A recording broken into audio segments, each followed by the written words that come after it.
Hello बच्चों, welcome to this video. बच्चों, इस वीडियो में हम बात करेंगे क्लास 12 के फिजिक्स के फर्स्ट चैप्टर इलेक्ट्रिक चार्ज और फील्ड के चैप्टर की टॉपिक रिलेटिव परमिटिविटी की।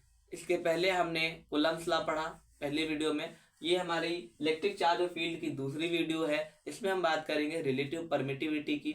बच्चों, उसमें हमने एक फॉर्मूला डिराइव किया था कूलम्ब्स लॉ से, जो कि था force is directly proportional to Q1 Q2 upon R square. इसमें Q1 हमारा चार्ज था, पहला चार्ज, Q2 हमारा सेकंड चार्ज था, और आर स्क्वायर जो है वो उन दोनों चार्ज के बीच की डिस्टेंस है। तो हमारा हमने पढ़ा था कि अगर हमारा कोई प्रोपोर्शनलिटी साइन हटता है तो क्या आ जाता है, इक्वल, और उसके साथ एक कांस्टेंट आता है के Q1 Q2 upon R square. उस वीडियो में हमने पढ़ा था कि हमारा k आता है एक प्रोपोर्शनलिटी साइन के हटने पर, और इसे हम कहते हैं इलेक्ट्रोस्टैटिक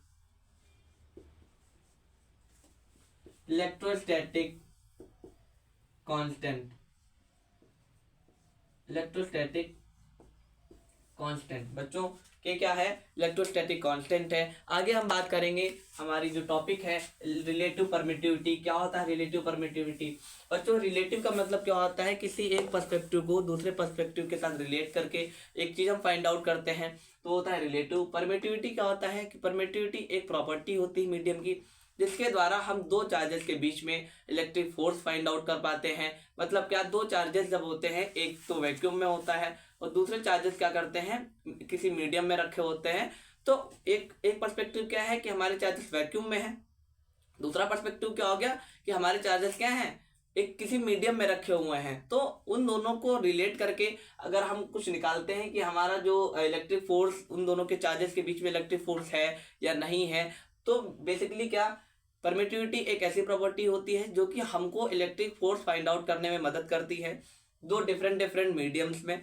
तो यहाँ पर बच्चों क्या है कि हमारा जो फोर्स है, मतलब क्या कि हमारे जो दो चार्जेस के बीच में जो फोर्स है वो वैक्यूम का है। वैक्यूम का मतलब हमारे चार्जेस वैक्यूम में है, तो वो क्या है, 1/4πε0 Q1 Q2 upon R square. पिछली वीडियो में हमने पढ़ा था जैसे कि F is directly proportional to Q1 Q2 upon R square, और क्या था कि F is equal to K Q1 Q2 upon R square. जिसमें ये K क्या है, K इलेक्ट्रोस्टैटिक कांस्टेंट है, जिसकी वैल्यू हमने नहीं पढ़ी थी, वो इस वीडियो में पढ़ेंगे।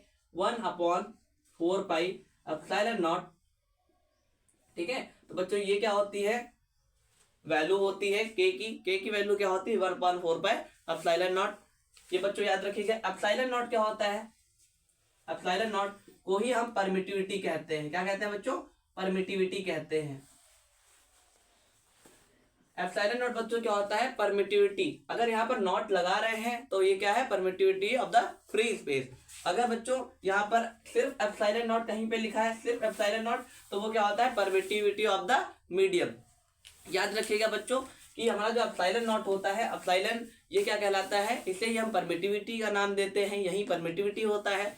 और अगर एप्सिलॉन नॉट कहा जाता है तो वो परमिटिविटी होती है एक फ्री स्पेस की, मतलब वहां पर कोई मीडियम नहीं होता है। और अगर सिर्फ एप्सिलॉन यूज किया जा रहा है तो वो होगा एप्सिलॉन नॉट, मतलब एप्सिलॉन अगर यूज किया जा रहा है तो उसे हम कहते हैं परमिटिविटी ऑफ द मीडियम बच्चों। तो इस वीडियो में हम बात करेंगे permittivity of the free space और परमिटिविटी ऑफ द मीडियम। मतलब कि उन दोनों को रिलेट करके हम निकालेंगे कि दो चार्जेस के बीच में एक इलेक्ट्रिक फोर्स डेवलप हो रहा है या नहीं हो रहा है, वही हमको बताता है रिलेटिव परमिटिविटी। तो दोनों, ये तो दोनों परमिटिविटी है। रिलेटिव परमिटिविटी मतलब कि ये जो दोनों परमिटिविटी है हमारे पास, permittivity of the free space और परमिटिविटी ऑफ द मीडियम, ये जो हमारा है परमिटिविटी ऑफ द, लिखते चलेंगे बच्चों साथ में, permittivity of the free space. ये जो परमिटिविटी, ये क्या है, परमिटिविटी ऑफ द मीडियम।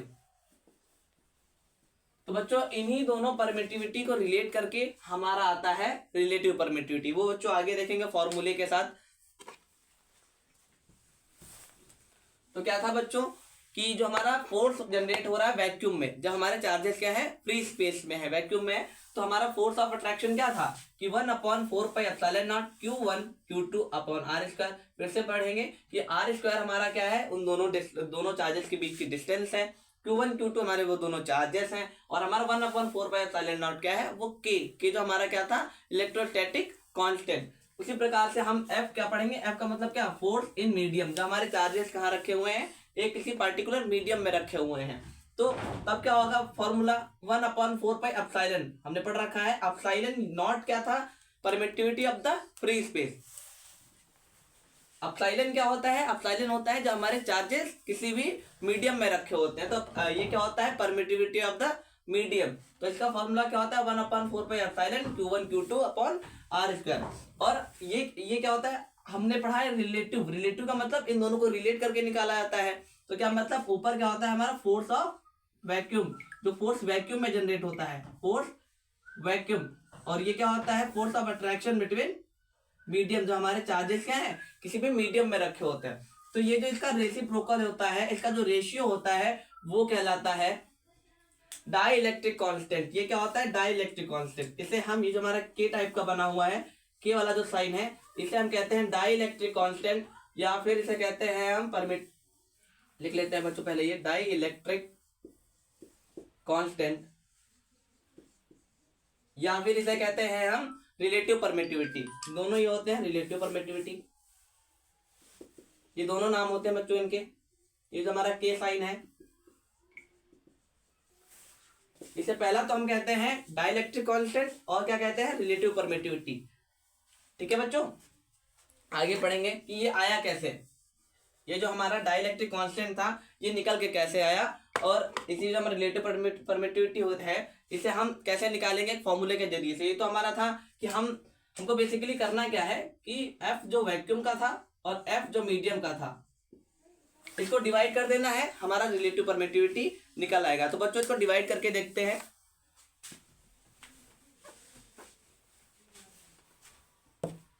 ये हमारा पहला था force in vacuum. Force in vacuum क्या था, 1/4πε0। क्यों, क्योंकि ε0 क्या होता है, permittivity of the free space. ये हमारा हो गया ε0 Q1 Q2 upon R square. Divide में था, यहाँ पर भी तो डिवाइड करना है, रिलेट करके निकालना है। तो ये क्या है, मीडियम। मीडियम में क्या था, 1/4πε Q1 Q2 upon R square. अब क्या होगा, जो हमारा सेम है उसे तो हम भाई काट देंगे, Q1 Q2 upon R square, Q1 Q2 upon R square cut गया, 1/4π कट गया। अब हमारा बचा क्या, 1/ε0 और 1/ε। ये एप्सिलॉन बच्चों गलत बन गया, एप्सिलॉन लिखते हैं, एप्सिलॉन। क्यों, क्योंकि एक बार फिर से बच्चों पढ़े, एप्सिलॉन होता है परमिटिविटी ऑफ द मीडियम, ε0 होता है permittivity of the free space. ये अब क्या करेंगे बच्चों, अब इसको ऐसे भी तो लिख सकते हैं, 1/ε0 इंटू ε/1, है ना, आपस में मल्टीप्लाई करेंगे तो क्या आएगा, ε/ε0। इसको सही से लिखते हैं बच्चों,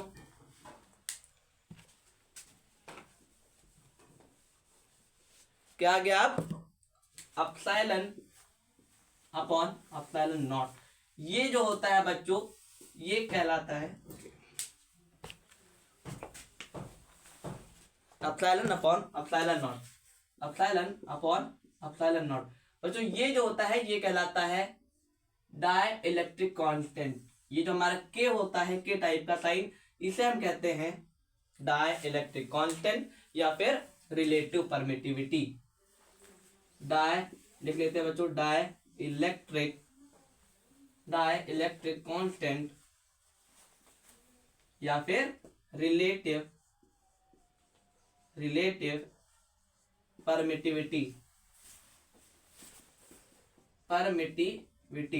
और एक साइन है, और इसका साइन यूज करते हैं ER का। तो बच्चों यहाँ पर ये रिलेटिव परमिटिविटी का टॉपिक खत्म होता है। बच्चों अगर आपको यह वीडियो अच्छी लगी तो वीडियो को लाइक शेयर कमेंट और चैनल को सब्सक्राइब करना मत भूलिएगा।